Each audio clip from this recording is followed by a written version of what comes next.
अस्सलाम वालेकुम स्टूडेंट्स। आज का जो हमारा टॉपिक है वो है एक्सरसाइज 1.3 क्लास 9। इसका बेटा पहला सवाल है, पेज नंबर है 13, उस पर देखिएगा।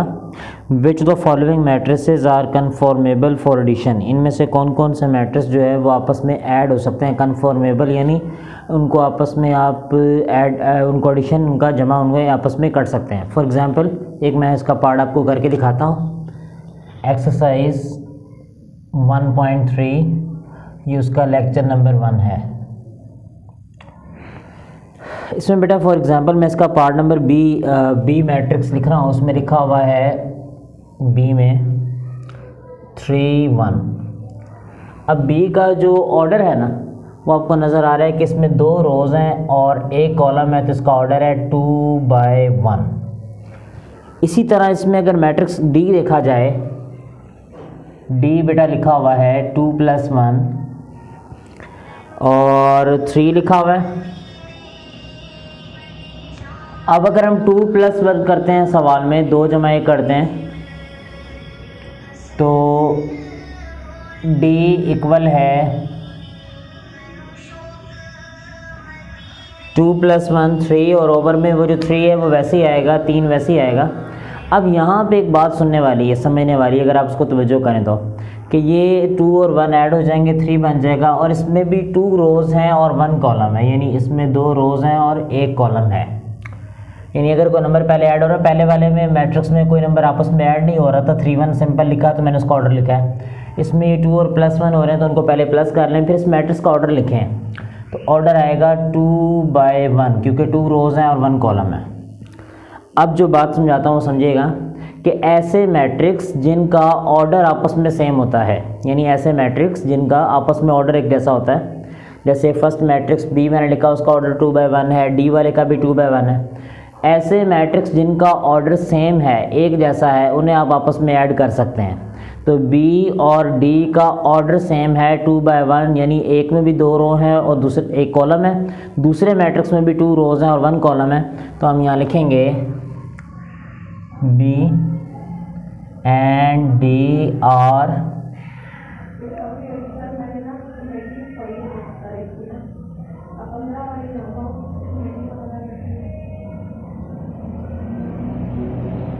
conformable for addition, यानी इनको आप आपस में ऐड कर सकते हैं, प्लस कर सकते हैं। इसके बाद बेटा क्वेश्चन देखिएगा, सवाल नंबर 2 है बुक पे, पेज नंबर 14 लिखा हुआ find the additive inverse of the following matrices. इनका आपने एडिटिव इनवर्स निकालना है। फॉर एग्जांपल इसका पार्ट नंबर 1 कर रहा हूँ, तवज्जो करिएगा।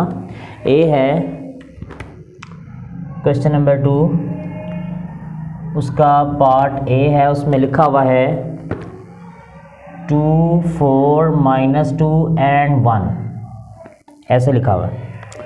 अब हमने इसका एडिटिव इन्वर्स निकालना है, ठीक है। एडिटिव इन्वर्स, एडिटिव एडिशन से वर्ड है, प्लस को जमा को कहते हैं, प्लस को कहते हैं, इन्वर्स कहते हैं उल्ट को, जमा का उल्ट। अब अगर आपसे एक सिंपल बात की जाए बेटा कि प्लस का उल्ट क्या होता है, तो आप कहेंगे नेगेटिव होता है, माइनस होता है। यानी जमा का उल्ट, एडिशन का उल्ट क्या होता है, नेगेटिव, यानी सब्ट्रैक्शन, माइनस होता है। तो जमा का उल्ट माइनस है, तो ये ए है ना, आप इसका नेगेटिव ए ले लें। ये हमने 1.2 में भी क्वेश्चन नंबर, उसमें नेगेटिव का वर्ड लिखा हुआ था, तो ये बात समझ लें कि नेगेटिव लिखा हो, नेगेटिव या एडिटिव इनवर्स, बेटा इन दोनों का एक ही मतलब है, सेम, यानी इन 2 वर्ड्स का मीनिंग एक है।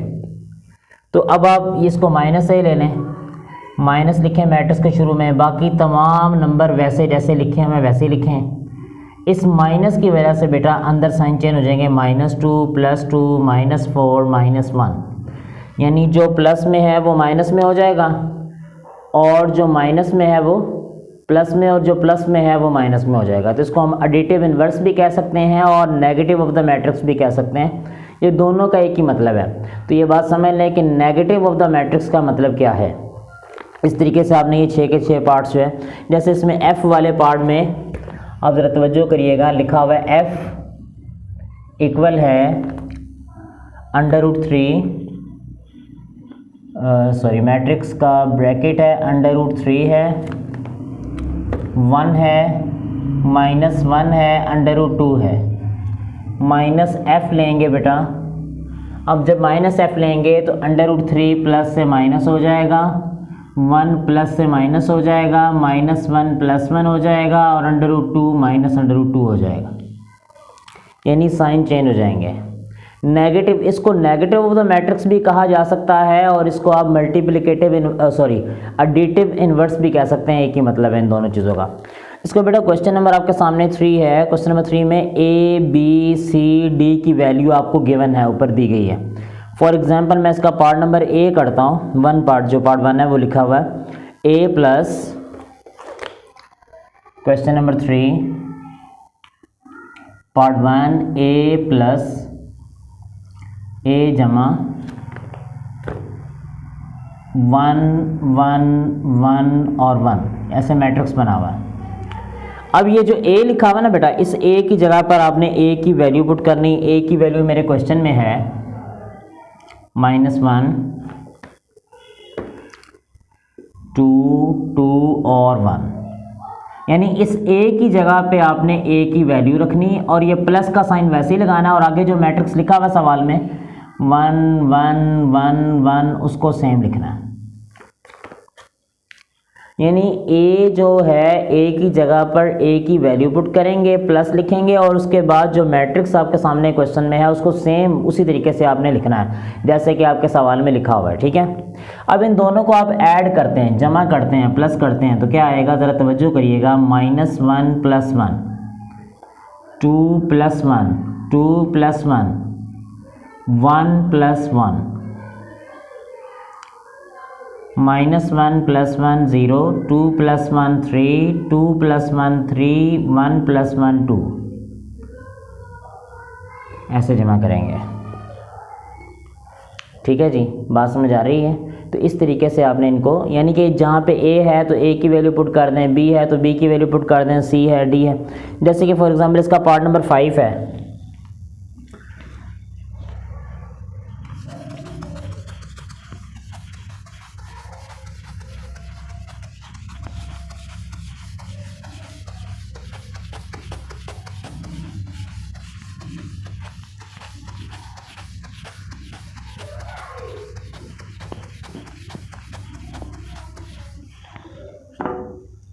पार्ट नंबर 5 में बेटा लिखा हुआ है सवाल में 2a 2 वैसे लिखेंगे, a की जगह पे a की वैल्यू पुट करेंगे। a की वैल्यू मेरे क्वेश्चन में है -1 2 2 1। अब देखें ये 2 और a के दरमियान में ना यहाँ पे साइन नहीं है, तो मैंने भी साइन नहीं लगाया। इसका मतलब है कि यहाँ पे मल्टीप्लाई का साइन है, ठीक है। अब इसको मल्टीप्लाई करेंगे, 2 को अंदर मल्टीप्लाई करते हैं तो 2 बेटा सबसे मल्टीप्लाई होगा, -1 से भी, 2 से भी, इस 2 से भी मल्टीप्लाई होगा और 1 से भी मल्टीप्लाई होगा, सबसे मल्टीप्लाई कर देंगे। अब 2 को जब 1 से मल्टीप्लाई करेंगे 2 1 ज़ा 2 आएगा और इन दोनों का साइन यानी 2 और 1 का साइन सेम नहीं है, 2 प्लस में है और 1 माइनस में है, तो आपका साइन जो है वो -2 आएगा। अगर मल्टीप्लाई करते हुए, बेशक छोटी रकम है बेशक बड़ी रकम है, मल्टीप्लाई करते हुए अगर दोनों रकमों का साइन सेम नहीं है, एक जमा में है और एक माइनस में है, तो हमेशा माइनस साइन लगाया जाएगा। यानी फर्स्ट अगर माइनस में है या सेकंड माइनस में है, दोनों का साइन अगर सेम नहीं है, एक प्लस में एक नेगेटिव में है, एक जमा है एक माइनस है, तो माइनस का साइन जो है वो डोमिनेट करेगा, माइनस का साइन आएगा। इस तरह 2 को 2 से करेंगे 4 आएगा, 2 2 ज़ा 4 2 1 ज़ा 2। यहाँ से ये सारे पॉजिटिव ही थे, 2 2 ज़ा 4, यानी ये दोनों देखें ना, दोनों 2 प्लस में है तो जमा 4 आ रहा है, 2 2 ज़ा 4 दोनों प्लस में है तो +4, 2 1 ज़ा 2 2 आ रहा है, ठीक है जी। इसी तरीके से इसका part number, for example part number 7 है, उसमें लिखा हुआ है -2 और c। -2 जो है बेटा हम वैसे ही लिखेंगे -2 और c की जगह पे c की वैल्यू पुट करेंगे 1 -1 2। c की जगह पे आपने c की वैल्यू जो है वो रख दी है, वो लिखी है। ये -2 इस मैट्रिक्स से क्या हो रहा है, मल्टीप्लाई हो रहा है। इसको मल्टीप्लाई करेंगे, -2 को 1 से करेंगे -2 आएगा,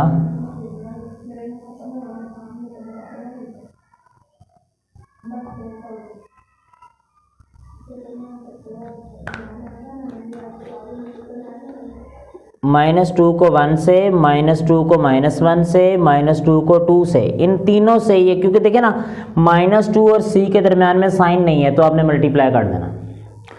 अब 2 को 1 से मल्टीप्लाई करेंगे, 2 माइनस में है 1 प्लस में है, दोनों का साइन सेम नहीं है तो आएगा -2।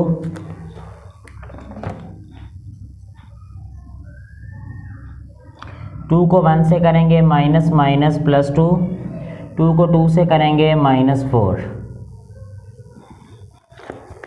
इसके बाद बेटा इसका फॉर एग्ज़ाम्पल अब सवाल नंबर 4 है। सवाल नंबर 4 में आपके सामने है, फॉर एग्ज़ाम्पल मैं हल करता हूँ। क्वेश्चन नंबर 4 का पार्ट 5 देखें। पहले इसका पार्ट नंबर 3 देखें, फिर 5 करता हूँ। पार्ट 3 में लिखा हुआ है बेटा सवाल नंबर 4 के 2 3 1 प्लस 1 0 2 माइनस 2 2 2।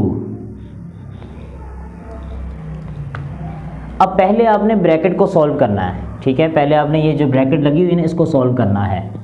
जब आपने ब्रैकेट को सॉल्व करना है तो ब्रैकेट को किस तरीके से सॉल्व करना है तवज्जो करिएगा। ये जो बाहर ब्रैकेट के बाहर है ना 2 3 1, ये वैसे ही आएगा प्लस प्लस 1 -2, यानी पहली रकम में से ये दरम्यान में माइनस है तो -1 -2 0 -2 2 -2। अब बेटा जब आप ये 2 3 1 को सेम उसी तरीके से दोबारा लिखेंगे 2 3 1 प्लस 1 -2, तो 2 में से 1 को माइनस किया तो -1 आ गया, 0 -2 आ गया, 2 -2 0 आ गया, ठीक है। अब हमने एक काम करना है, अब ये मैट्रिक्स इसमें ऐड हो रहा है, जमा हो रहा है, दरम्यान में प्लस का साइन है तो आएगा 2 -1। अब होना पता क्या था, होना ये था कि 2 में 1 ने जमा होना है क्योंकि दरम्यान में प्लस है। लेकिन ये बात अब ज़रा समझिएगा, तवज्जो करिएगा। 2 प्लस आगे अगर माइनस है, ऐसे माइनस जैसे वो -1 है ये वाला ना, प्लस आना है लेकिन आगे -1 है, तो प्लस माइनस जब दो डिफरेंट साइन इकट्ठे आते हैं ना, यानी ये प्लस है ये माइनस है, दोनों डिफरेंट हैं तो फिर वो माइनस आ जाता है। 3 प्लस माइनस है ना तो आएगा 3 -2, यही बात वहाँ पे की है मैंने, ठीक है। यानी 3 प्लस -2, तो वो प्लस माइनस माइनस में कन्वर्ट हो गया, 1 + 0 1 + 0, 2 - 1 1, 3 - 2 1, 1 + 0 1। इस तरीके से हम इसको सॉल्व करेंगे। अब बेटा इसका एक पार्ट और देख लीजिएगा। फॉर एग्जाम्पल इसका मैं पार्ट नंबर आपके सामने करता हूँ। पार्ट नंबर 5 देखें बेटा, उसमें सवाल में इस तरह लिखा हुआ है 1 2 3 1 2 3 2 3 1 3 1 2 प्लस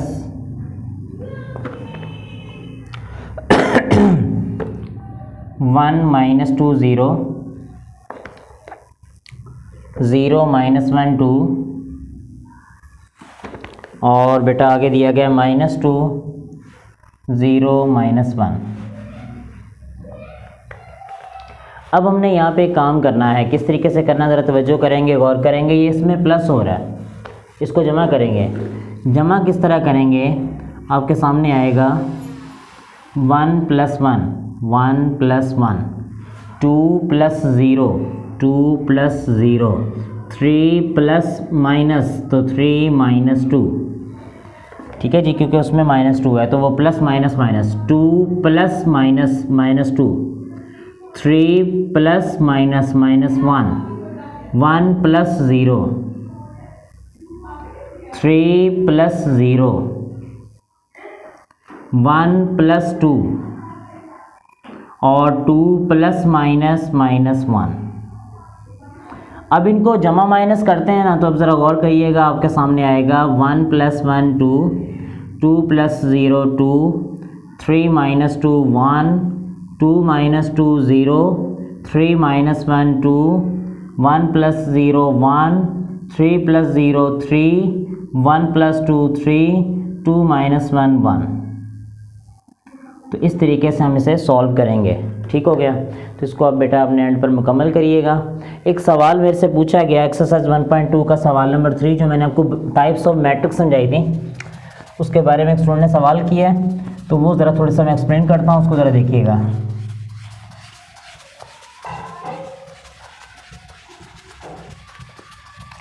ये बेटा मैंने बात आपको ये समझाई थी, मैं इसको रिपीट करता हूँ। 1.2 एक्सरसाइज का सवाल नंबर 3 है।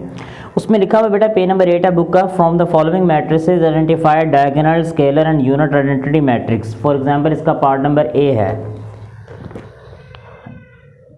इसमें लिखा हुआ है 4 0 0 4 ऐसे। ये बात मैंने आपको ना टाइप्स ऑफ मैट्रिक्स वाला टॉपिक आप मेरा दोबारा ज़रा सुनेंगे तो उसमें ज़रा गौर करिएगा। ये बात मैंने आपको बताई थी, मैं रिपीट करता हूँ कि इस मैट्रिक्स में ये जो लाइन होती है ना, इसको डायगोनल कहते हैं, इसको कहते हैं डायगोनल। ठीक है। इसमें लिखे जो नंबर हैं उन्हें कहते हैं डायगोनल एंट्रीज। डायगोनल एंट्री, अगर कोई मैट्रिक्स ऐसा है जिसमें डायगोनल एंट्रीज के अलावा बाकी तमाम नंबर ज़ीरो हैं, जैसे इसमें डायगोनल एंट्री में 4 4 लिखा हुआ, बाकी सारे नॉन डायगोनल ये जो हैं ये ज़ीरो हैं, तो इसका मतलब है ये मैट्रिक्स डायगोनल तो है, इसको डायगोनल तो आप कह सकते हैं। अब अगर इसके डायगोनल में लिखे नंबर आपस में इक्वल हो जाएं, जैसे ये दोनों 4 4 सेम लिखे हैं, तो इसको आप स्केलर भी कह सकते हैं। अगर वो दोनों बराबर हैं, 2 2 है, 3 3 है, 4 4 है, कुछ भी है बराबर है, तो उसको आप स्केलर भी कह सकते हैं।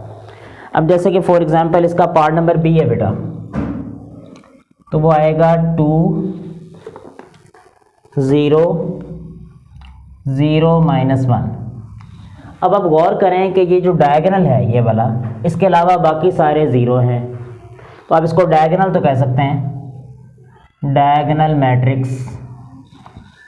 डायगोनल के अलावा, क्योंकि ये जो डायगोनल है इसके अलावा बाकी जितने भी नंबर हैं डायगोनल के अलावा, यानी इस लाइन के अलावा जितने भी नंबर हैं वो सारे ज़ीरो हैं। लेकिन डायगोनल में लिखे नंबर आपस में इक्वल नहीं है, यहाँ 2 लिखा हुआ है, यहाँ -1, तो इसको आप स्केलर नहीं कह सकते, इसका सिर्फ नाम डायगोनल ही है। जैसे कि फॉर एग्जांपल इसका पार्ट नंबर बेटा सी है 1 0 0 1। अब देखें, गौर करें, इसके डायगोनल के अलावा बाकी सारे ज़ीरो हैं, तो इसको आप डायगोनल कह सकते हैं। अब डायगोनल में लिखे नंबर आपस में इक्वल हैं 1 1, इसको आप स्केलर भी कह सकते हैं। और डायगोनल में लिखे नंबर 1 के इक्वल हैं, 1 के बराबर है, तो आप इसको यूनिट मैट्रिक्स भी कह सकते हैं। आइडेंटिटी, यूनिट या आइडेंटिटी का वर्ड भी यूज किया जाता है, वो भी कह सकते हैं। अगर डायगोनल के अलावा बाकी सारे ज़ीरो हों तो वो डायगोनल होता है। अगर डायगोनल में लिखे नंबर आपस में इक्वल हों 2 3 4 1 कुछ भी, तो उसे स्केलर कहते हैं। बट अगर वो लिखे 1 के इक्वल हो जाएं, सिर्फ सेम 1 ही हो जाए, फिर उसे यूनिट या आइडेंटिटी भी कह सकते हैं। तो अब आपके सामने इसका पार्ट नंबर 4, बल्कि मैं पार्ट नंबर लास्ट कर देता हूँ, 4 वाला अब आप खुद ट्राई कर लीजिएगा। ठीक है जी। उसमें ई वाला मैट्रिक्स है, उसमें लिखा हुआ है 5 -3 0 0 1 + 1। अब बेटा ये नंबर प्लस हो रहे हैं तो पहले इनको प्लस कर लें, जमा माइनस हो रहे हैं, जमा माइनस करते हैं। 5 - 3 2 0, वैसे ही बेटा 0 1 + 1 2 आ गया। 5 में से 3 माइनस के 2 आ गए, 1 + 1 किया 2 आ गया। अब बेटा डायगोनल में लिखे नंबर के अलावा बाकी सारे जीरो, ये निशान मैं आपको समझाने के लिए लगाता हूँ कि ये डायगोनल है, ठीक है। इसके अलावा बाकी सारे जीरो हैं तो इनको हम डायगोनल कह सकते हैं, डायगोनल। अब डायगोनल में लिखे नंबरों के अलावा बाकी सारे जीरो हैं और डायगोनल में लिखे नंबर जो है वो आपस में इक्वल है, 2 2 हैं, तो इसको आप स्केलर भी कह सकते हैं। बट इसको यूनिट नहीं कह सकते। एक सवाल मैं करता हूँ आपसे, क्यों नहीं कह सकते? क्योंकि ये 1 के इक्वल नहीं है। अगर ये 1 के इक्वल हो जाते तो इनको आप यूनिट या आइडेंटिटी मैट्रिक्स भी कह सकते हैं, ठीक है जी। तो आज का बेटा हमारा टॉपिक है, हमने 1.3 के सवाल नंबर 1 2 3 4 1 क्वेश्चन जो है वो बुक पे करने वाला है। उसमें बस आपने ये देखना है कि जिन मैट्रिक्स का आपस में ऑर्डर इक्वल है उन्हें आपस में ऐड कर सकेंगे, माइनस भी कर सकेंगे, कन्फॉर्मेबल फॉर एडिशन लिखेंगे, और जिनका आपस में ऑर्डर सेम नहीं है उनको आप आपस में ऐड नहीं कर सकेंगे। क्वेश्चन नंबर 2 3 4 इसको कॉपी पे हल करें। कोई सवाल है तो बेटा पूछिएगा, इंशाल्लाह उसका आपको जवाब दिया